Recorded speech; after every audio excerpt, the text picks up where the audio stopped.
Sebelum videonya mulai, buat kalian yang ingin beli kaos One Piece, bisa cek di keranjang pojok bawah. Ada berbagai macam model dan ukuran, kualitas bahannya juga oke. Jadi langsung saja di check out sekarang sebelum kehabisan. Jangan lupa juga subscribe bagi yang belum, dan sekarang kita masuk ke videonya.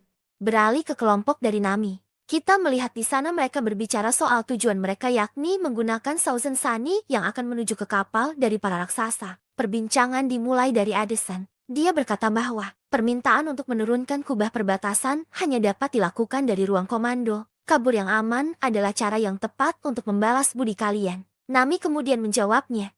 Itu benar. Kita harus melakukan hal yang terbaik untuk cara kita kabur dari sini. Robin berkata, tapi sejujurnya belum tentu Vegafast 01 ini mampu terbang sejauh itu. Addison menjelaskan.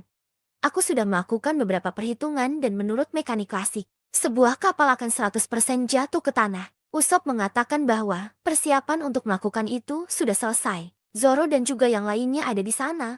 Kita harus melakukan lompatan yang sangat cepat ke sisi yang lainnya. Jetty membayangkan hal itu, sepertinya mereka tidak akan pernah berhasil. Dan tiba-tiba saja Addison menjatuhkan dirinya ke bawah.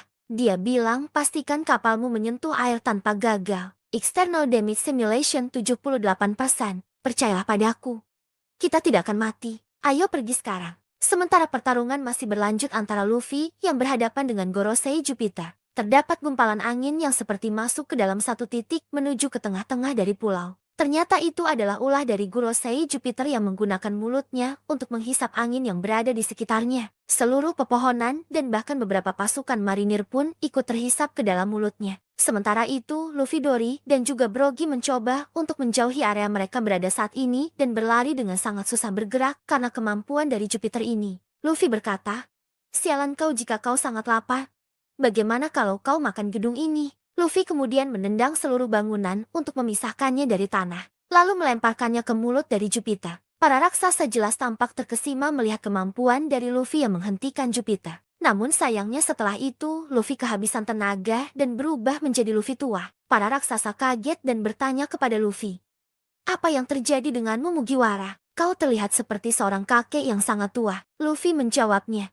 Semua energi yang berasal dari makananku sudah menghilang. Dan mereka pun langsung menawarkan sebuah makanan bernama Hakal. Makanan ini adalah fermentasi dari hiu, di mana makanan ini dirasa Luffy mempunyai bau yang sangat menyengat. Dan kemudian setelah memakan makanan tersebut, Luffy tampak kembali bugar namun masih ke dalam mode manusia biasa. Saat itu, terjadi tiba-tiba saja Gorosei lainnya mendekati mereka bertiga. Sekarang giliran dari Mercury yang mengejar mereka dari belakang. Semua tampak benar-benar kaget. Di belakang mereka ada babi besar raksasa yang bersiap mendekati mereka. Namun Luffy sudah bersiap dengan menggunakan teknik Gomu Gomu no Rock untuk menghentikan babi hutan ini. Namun ternyata serangan yang dimiliki oleh Luffy ini malah berefek kepada tangannya sendiri yang terbakar dan merasa kesakitan. Kembali diperlihatkan laboratorium di mana saat ini posisi dari kelompok Nami sedang dikejar oleh Saron yang sudah tiba di tempat mereka, berada dengan kaki laba-laba Saron yang mencengkeram awan dan bersiap untuk mengintimidasi kelompok ini. Sementara itu, di sisi timur pantai Pulau Egghead,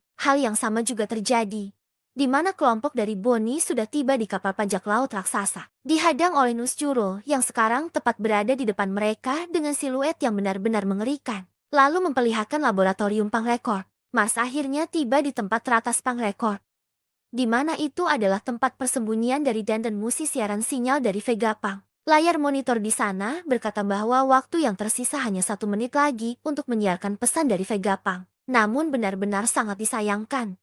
Mars sudah berada di depan dari benda tersebut sekarang. Dia berkata, Jetty ini dia, kau kurang beruntung Vegapunk. Dan tiba-tiba Mars mendengar sesuatu yang aneh. Mars melihat ke atas dan mengamati sesuatu dengan wajah yang benar-benar serius. Sesuatu datang mendekati mereka. Diperlihatkan kembali Pulau Egghead dengan siaran yang masih saja berlangsung hingga saat ini. Dalam kurun waktu 1 menit lagi, apakah otak terbaik di dunia saat ini sedang berpikir? Otak terbesar di dunia yaitu Pangrekord. Setelah itu, kita diperlihatkan Vegapunk yang berbicara dengan semua Vegapunk. Vegapunk berkata, nah karena kopinya tidak mau dingin dan waktu kita sangat sedikit. Jetty, apakah siput kita sudah siap? Saka pun bilang, sejak 30 detik yang lalu. Pythagoras mengatakan, ini sudah disiarkan dan dilihat oleh penjuru dunia dan itu membuatku sedikit malu. Di dalam Pangrekord, Mars langsung berkata, Jetty ini adalah kau yang sebenarnya. Mars melihat sebuah kepala raksasa dari Vegapunk yang masih berisi dengan rambutnya di sebuah tabung besar dengan cairan yang mengelilinginya. Tabung itu pun juga disambungkan ke beberapa kabel yang menyatu ke Punk Record.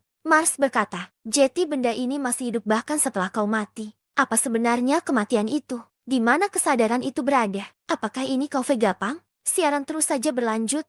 Vegapunk mengatakan, "Video ini akan segera menghubungkan dunia bersama-sama, baik dengan mengetahuinya atau dengan ketidaknyamanan mengetahuinya." Lalu diperlihatkan bagaimana reaksi dari orang-orang di penjuru dunia yang akan menantikan pesan yang akan disampaikan oleh Vegapunk ini. Dimulai dari desa Siru, kita melihat Kaya, Mary, Ninjin Piman dan juga Tamanegi sedang berdiskusi. Dimulai dari Mary yang berkata, "Siput transporter ini cukup besar dari apa yang kalian bayangkan." Reaksi dari anak-anak ini pun mengatakan bahwa jika rumah Kaya-san tidak memiliki itu, maka tidak akan ada orang di desa yang memilikinya. Kaya pun menjelaskan bahwa Vegapunk juga merupakan sosok yang terkenal dalam ilmu dunia kedokteran. Berlanjut ke Twin Capes. Di sana ada Crocus mendengarkan pesan dari Vegapunk bersama dengan Laben. Di Baldi-Morea itu, pulau masa depan kampung halaman dari Vegapunk juga disorot. Ada beberapa percakapan lucu di sini. Dimulai dari seorang anak yang bertanya, "Apa orang itu lahir di sini?" Ini merujuk kepada Frankie. Seseorang dewasa pun menjawab pertanyaan dari anak kecil tersebut. Tentu saja dia adalah kebanggaan dari Baltimore. Anak kecil itu kemudian bertanya lagi, "Apakah itu karena mimpi buruk dari Baltimore?" Orang-orang di sana pun menjawabnya, "Tidak, itu Frankie yang sekarang berubah menjadi sebuah kapal." Terlihat juga reaksi di kerajaan Trino. Para penduduk di sana bilang, Vegapunk mungkin adalah ayah dari ilmu pengetahuan modern. Tetapi kecakapan ilmiahnya telah digunakan untuk menghasilkan senjata yang tidak terhitung jumlahnya. Sementara itu di Hachinosu pun tak luput dari siaran tersebut.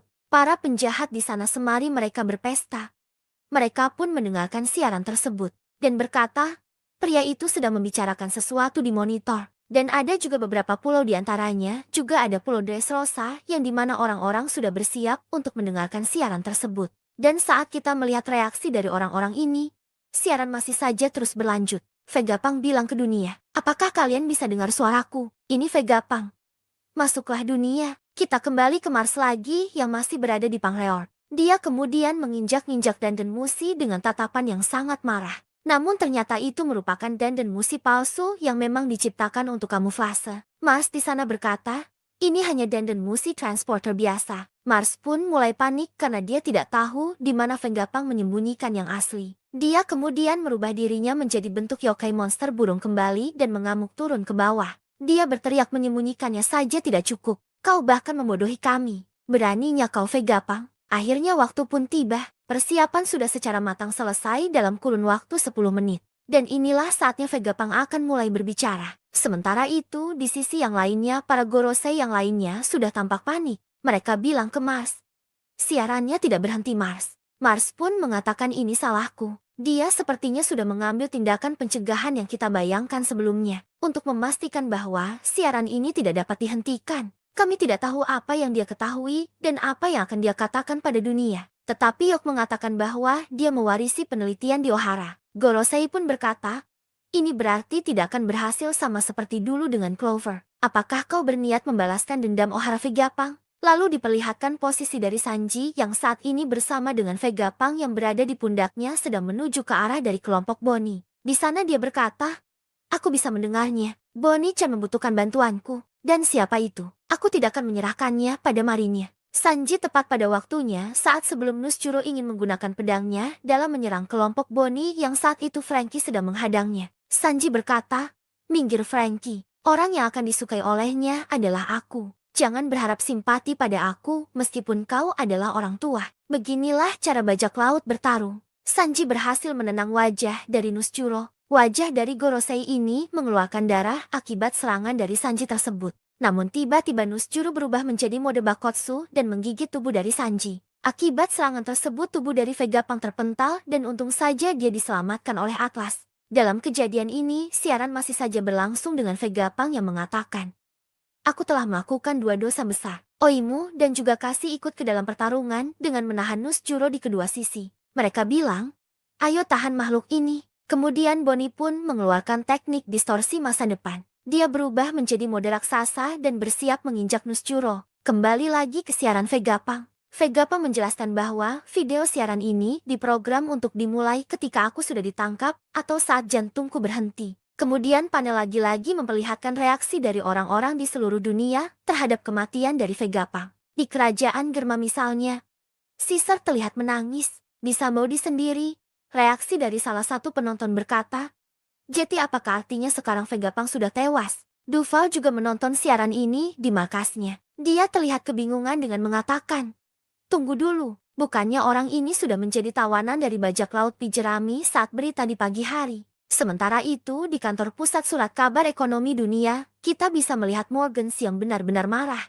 Morgans bilang siaran seperti ini akan menjadi akhir dari bisnis surat kabar. Siaran Vegapunk kembali berlanjut. Saat ini di mana kali ini dia berkata bahwa aku ingin kalian semua mendengarkan ini dan mengerti siapapun yang menjatuhkan atau menghakimiku. Aku tidak akan mencapnya sebagai penjahat. Aku tidak akan membahas apa yang baik dan juga apa yang buruk. Aku tidak banyak mengerti tentang dia untuk melakukan ini. Beralih menuju ke lokasi dari kelompok Nami. Saturn di sana mencapai awan tempat mereka berada. Hal ini tentu saja mereka semua dalam bahaya. Saturn berkata, "Minggir dari jalanku, aku tidak punya waktu untuk terlibat dengan kalian semua." Robin yang mendengar suara dari Saturn terkejut, karena dia mengenali suara yang dia dengar di Ohara. Saturn berkata, "Nike Robin, wanita yang gagal dimusnahkan Akainu." Nami berteriak, "Semuanya lindungi Robin." Kaki Saturn berusaha menyerang kelompok ini dan reaksi mereka bermacam-macam. Brook memotong salah satu kaki dari Saturn. Usopp menembakkan pelurunya. Nami menarik Robin dan menggunakan Zeus untuk memblokir kaki dari Saturn. Sementara itu, Chopper melindungi mereka semua. Kembali lagi ke Mars. Posisi dia saat ini sudah ada di luar ruangan. Dia sedang berbicara dengan Gorosei lagi. Mars berkata, "Apa yang akan terjadi jika aku menghancurkan pembangkit tenaga listrik?" Saturn menjawabnya, "Jangan lakukan itu. Kita tidak akan peduli jika hal ini berakhir dengan memusnahkan semua kapal perang dan tentara yang mengelilingi pulau." Mercury menjawabnya, "Itu berarti tidak akan ada seorang pun yang mampu menciptakan Master Flame yang lain." Vegapunk berkata, "Apa yang akan aku katakan mungkin terdengar tidak masuk akal. Banyak yang akan menertawakanku, tetapi setiap orang berhak mengetahuinya. Dunia ini akan tenggelam ke laut." Dilihatkan reaksi dari orang-orang yang sedang berada di markas besar Angkatan Laut. Tepatnya di dunia baru, di dalam suatu ruangan, pidato dari Vegapunk membuat gempar banyak orang, terutama beberapa pasukan angkatan laut yang mendengar pesan tersebut. Marinir di sana berkata, dunia akan tenggelam ke dalam laut. Apa yang dia maksud dengan itu? Sementara itu, pada tempat yang sama juga, sang laksamana armada Akainu terdiam dan terlihat marah mendengar pesan tersebut. Lalu diperlihatkan reaksi dunia lagi dan menuju ke salah satu tempat di Pulau Jaya yaitu Marktown. Netizen di sana melihat pesan tersebut tertawa terbahak-bahak dan mengejek Vegapunk. Orang-orang berandalan ini benar-benar melihat pesan dari Vegapunk itu seperti sebuah kebohongan publik yang mereka anggap sebagai pembodohan. Para preman di sana berkata, "Orang ini luar biasa, itu hanya kematian kata-kata bodoh dari seorang manusia. Apa kau hanya menginginkan seluruh dunia menjadi kacau? Bagaimana bisa dunia tenggelam?" Beralih ke reaksi selanjutnya yakni tepatnya di Water Seven. Orang-orang di sana melihat pesan ini dalam layar TV mereka. Warga di sana bereaksi apa yang dia katakan sangat kredibel mengingat keadaan negara kita. Tapi sekarang, itu akan terjadi pada seluruh dunia. Jeti itu tidak adil soal air pasang dan juga air surut. Pauli dan juga teman-temannya pun juga merasakan keadaan yang serupa. Yaitu seluruh dunia akan sama dengan apa yang terjadi sekarang di Water Seven. Reaksi berlanjut ke penjara neraka bawah air yaitu Impel Down. Mantan si Cibukai sekaligus pelaku pengkudeta kerajaan Dressrosa Flamingo sangat puas mendengar pesan dari Vegapunk dengan tertawa lepas. Dia mengatakan, "Ini yang terbaik. Kalau Impel Down kebanjaran air laut, tugasmu untuk memastikan keselamatan para tahanan. Benar kan Magellan?" Magellan menjawabnya, "Ya memang benar. Adanya kenaikan air laut levelnya sebesar 1 meter di hari lain, menyebabkan kepanikan yang hebat dalam lingkungan penjara. Kira-kira berapa meter air lagi yang dibutuhkan seluruh dunia untuk melakukannya agar dunia ini tenggelam?" The Flamingo menjawabnya, "Jika air naik sekitar 5 meter, sebagian besar kota di dunia akan tenggelam dan sudah ditakdirkan. Apakah semua orang akan pindah di tempat lain ke tempat yang lebih tinggi?" Berlanjut ke reaksi dari pulau manusia ikan di kerajaan Ryugo. Shirahoshi di sana mendengar pesan tersebut dan bertanya, "Ayah, apa yang dikatakan dunia ini akan tenggelam akan kejadian?" Neptune meresponnya dengan tidak terlalu percaya. Menuju ke pulau masa depannya itu Pulau Egghead. Para marinir di sana juga mendengar pesan yang disampaikan oleh Vegapunk. Mereka tampak kebingungan dan kita juga melihat Admiral Hound yang tidak percaya perkenaan dari Vegapunk tersebut. Dia bilang apa yang ingin dia katakan. Nah, apakah ilmuwan terpintar di dunia sedang mencoba menciptakan kekacauan di seluruh dunia dengan kebohongannya? Kau benar-benar omong kosong, Dr. Vegapunk. Di sisi yang lainnya, 5 tetua Gorosei juga tampak panik. Mereka belum menemukan sumber sinyal dari siaran Vegapunk. Kali ini, mereka semua sepakat berteriak, hancurkan semua transmisi, semua transponder, hancurkan bentuk kehidupan apapun yang dapat kalian dengar. Yang lainnya tidak penting untuk saat ini. Sementara itu, Yok dengan pengetahuannya juga ikut membantu Gorosei menemukan sumber sinyal tersebut.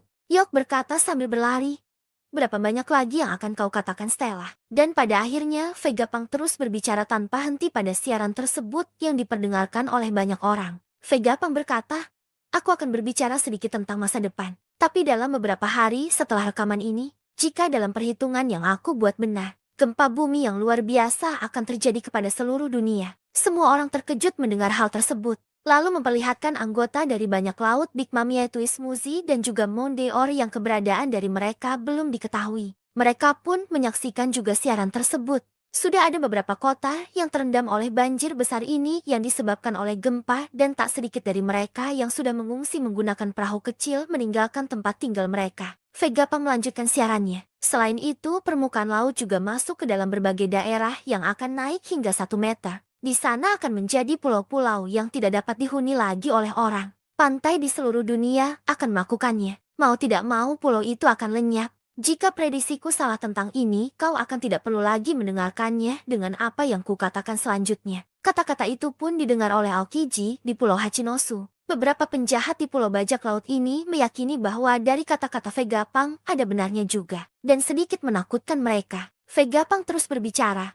Tapi jika semua ini terjadi, maka aku ingin kalian semua mendengarkan baik-baik apa yang ingin aku sampaikan kepada kalian. Gempa itu bukan fenomena bencana alam. Sementara itu, kelompok dari Nami terus saja diincar oleh Saturn yang menginginkan Robin. Saturn terlihat kesal.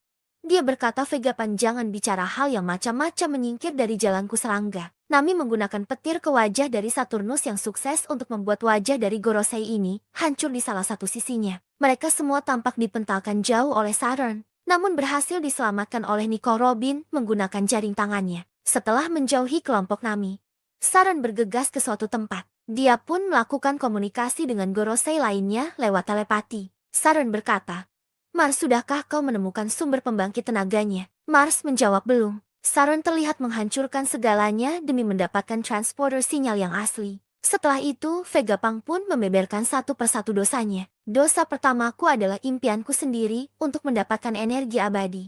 Aku ingin dunia ini maju menuju masa depan dari lubuk hatiku. Namun aku sudah terlalu dekat dengan matahari. Ternyata Saturn ini sedang menuju ke ruangan di mana Master Flame berada. Bentuk Master Flame yang mengerikan, terdapat kode S108A dan Mu. Para Gorosei berkata, hancurkan semua bentuk kehidupan yang responsif di setiap sudut fase perburuan. Vegapunk pun menjelaskan semuanya dari awal untuk mengakhiri ini. Mengenai apa yang terjadi di dunia untuk saat ini. Saat pidato tersebut dilihatkan bagaimana kondisi yang terjadi di masing-masing aliansi. Seperti robot kuno yang terus berjalan tanpa henti menuju ke suatu tempat dengan mendapatkan beberapa tembakan daripada marinir yang tidak mempan terhadap robot tersebut. Marinir berkata, ini tidak bekerja, benda apa itu? Dia benar-benar pantang menyerah. Di satu sisi Luffy dan juga 2 raksasa masih terus bertarung melawan Warkuri. Warkuri terlihat melumuri dirinya dengan semacam api yang berlari menuju ke arah dari mereka. Para raksasa berusaha berlari dan menjauhi tempat tersebut. Mereka berkata, panas. Kita akan terpanggang. Ayo cepat segera lari. Lalu di Marijoa terdapat Insama yang terdiam mendengar pesan dari Vegapunk tersebut. Dan siaran kembali berlanjut. Vegapunk bilang, sekitar 900 tahun yang lalu dan sekarang ini adalah cerita selama periode 100 tahun yang terjadi 800 tahun yang lalu. Kebenaran yang ada dalam periode sejarah itu tiba-tiba saja dihilangkan. Periode yang disebut sebagai abad kekosongan. Semua catatan tentang hal itu adalah sepenuhnya terhapus. Satu-satunya cara mempelajari catatan sejarah ini tiba-tiba dirusak. Diam-diam tersebar di penjuru dunia. Catatan-catatan ini hanya dapat diuraikan dengan dan membaca surat-surat dari masa lalu yang dikenal sebagai poneglyph. Dalam Marijoa pun ada beberapa kaum naga langit yang menyaksikan siaran Vegapunk. Naga langit berkata, hei Marinir, Apa yang kalian semua lakukan? Cepat dan bungkam orang bodoh ini. Hukuman mati tak akan cukup baginya. Ambil mayatnya dan potong menjadi beberapa bagian. Di sana juga ada Salia yang bereaksi. Abad kekosongan. Apa itu? Dan dalam kejauhan Jaguar de Saul juga bereaksi atas hal tersebut dan tertawa dengan santainya. Lalu diperlihatkan reaksi dari beberapa orang dan kali ini menuju ke Orange Town, di mana di sini terlihat Budal dan juga Susu sedang mendengarkan siaran dari Vegapunk. Vegapunk melanjutkan siarannya. Tindakan untuk mengartikan poneglyph sangat dilarang oleh pemerintahan dunia. Tapi meskipun aku punya hubungan keluarga dengan pemerintahan dunia, aku telah melakukan kesepakatan tertentu. Dengan kegigihan dari beberapa arkeolog, mereka telah menguraikan literatur yang diwariskan dan melakukan penelitian sebanyak mungkin. Aku tak pernah menyesal aku sudah melanjutkan penelitian dari mereka. Beralih ke Addison, dia rusak parah setelah melewati Frontier Dome. Addison menggunakan ruang kendali di bawah untuk mengubah bentuk awan, membentangkannya dan mengarahkan Sausen Sunni ke arah laut. Vegapunk akhirnya mulai menaraksikan tentang abad kekosongan. Singkatnya yang aku tahu adalah kisah abad kekosongan yang belum lengkap. Aku tidak bisa mengisi bagian yang kosong dengan imajinasiku. Tapi aku akan mengatakan kepada kalian tentang kebenaran yang telah aku temukan. Protagonis dari kisah ini adalah seorang pria yang lahir 900 tahun yang lalu di sebuah kerajaan yang peradabannya sangat maju. Dia sangat mirip dengan sang legenda Dewa Matahari Nika yang diceritakan dari Elbaf. Dia adalah pria yang bertarung dengan tubuh elastis. Namanya adalah Joy Boy.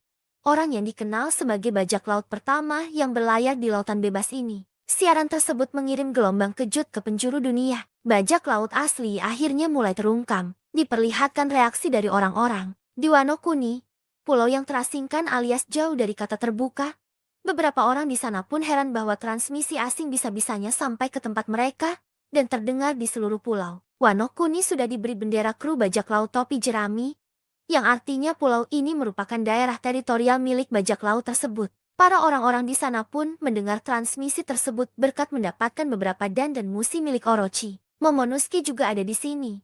Bereaksi ternyata dia baru tahu kalau Joy Boy ini adalah seorang bajak laut sama seperti Luffy. Dia mendengarkan pesan ini dengan beberapa orang seperti Kinemon, Otoko, Shinobu, dan juga para samurai lainnya. Berlanjut kita kemudian diarahkan menuju ke pangkalan marinir Gempa. Disinilah ada reaksi kocak dari salah satu tahanan, Demalo Black. Dia adalah pelopor dari orang yang membuat kloningan dari para bajak laut yang menghilang. Seperti Luffy yang sebelumnya sempat menghilang bersama dengan teman-temannya 2 tahun yang lalu. Kemudian momen itu pun dimanfaatkan oleh orang ini untuk berpura-pura menjadi grup bajak laut topi jerami. Kali ini dia kembali mencuri kesempatan untuk merubah dirinya menjadi bajak laut Kid, yang dimana Kid dan teman-temannya menghilang entah kemana. Pada saat Demalo Black topi jerami palsu muncul, malah Luffy asli pun dimunculkan juga. Dalam penjara tersebut memperlihatkan anak buah dari Demalo Black ini tidak pernah belajar dari kesalahan masa lalu, yang menganggap kaptennya adalah yang paling terkuat dari siapapun. Mereka bisa-bisanya menyandingkannya dengan legenda Joy Boy. Demalo Black ini malah bilang, Joy Toy, lalu itu pun dikoreksi oleh nakamanya. Selanjutnya terungkaplah kelanjutan dari sejarah Void Century. Di sini Vegapunk berkata, aku hanya punya akses terhadap beberapa poneglyph. Tetapi naratif bila mereka digabungkan jelas menunjukkan sejarah mengejutkan mengenai perang besar di masa lalu. Selama periode itu, Joy Boy menghadapi musuh organisasi yang dikenal sebagai pemerintahan dunia.